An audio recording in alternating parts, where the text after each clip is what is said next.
রাজ্যে শুরু হয়েছে অন্নপূর্ণা ভান্ডারের ফর্ম ফিল আপ। বুধবার নবান্নে অন্নপূর্ণা ভান্ডার প্রকল্পের ফর্ম প্রকাশ করেছেন মুখ্যমন্ত্রী শুভেন্দু অধিকারী। 12 পাতা ফর্মে দিতে হবে আবেদনকারী এবং তার পরিবারের যাবতীয় তথ্য। ফর্ম ফিল আপ করা যাচ্ছে অনলাইন এবং অফলাইনেও। মেদিনীপুর বিধানসভায় আনুষ্ঠানিকভাবে শুরু হলো অন্নপূর্ণা ভান্ডারের ফর্ম ফিল আপ কর্মসূচি। সাধারণ মানুষের সুবিধার্থে এদিন বিধায়ক শঙ্কর গুচ্ছায়েত নিজে উপস্থিত থেকে ফর্ম ফিল আপ প্রক্রিয়া অংশ নেন। মহিলাদের ফর্ম ফিল আপ করতে সাহায্য করেন তিনি। সবাইকে নমস্কার।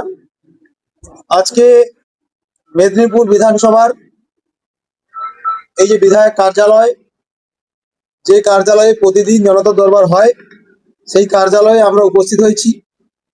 সমস্ত মায়েরা এখানে এসছেন যারা অন্নপূর্ণার আবেদন করবেন।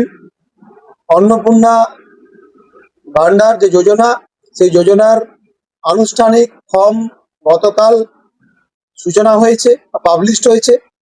মাননীয় মুখ্যমন্ত্রী এবং মাননীয় দপ্তরের মন্ত্রী অগ্নিমিত্রা পাল এবং মাননীয় শুভেন্দু অধিকারী মহাশয় এবং আধিকারিকরা গতকাল প্রকাশ করেছেন এবং গাইডলাইন কি হবে, কারা অ্যাপ্লাই করতে পারবেন, সমস্ত কিছু প্রকাশিত হয়েছে। বিজেপি বিধায়ক শঙ্কর গুচ্ছায়েতের কার্যালয়ে কর্মসূচির আয়োজন করা হয়।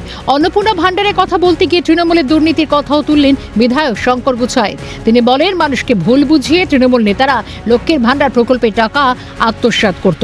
টিপসই মারা প্রধানরা যারা সই করতে পারে না, তারা পড়তে পারে না, তাদেরকে ভুল বুঝিয়ে চাপ দিয়ে তৃণমূল কি করতো, এগুলো করে নিত।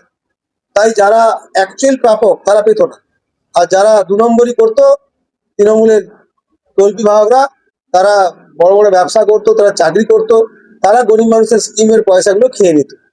তাই গরিব মানুষ এবং যারা শুধু গরিব নয়, যারা প্রাপক, আমাদের যে ক্রাইটেরিয়া, যে কোনো মানুষ অ্যাপ্লাই করতে পারবেন, কিন্তু ক্রাইটেরিয়ার মধ্যে হতে হবে। সেই জন্য সঠিক তথ্য পাওয়ার জন্য এই উদ্যোগ অনলাইন অফলাইন দুটোতেই আমাদের এই প্রসেস চালু থাকবে। বহু মহিলা এদিন ফর্ম জমা দিতে ভিড় করেন বিধায়কের কার্যালয়।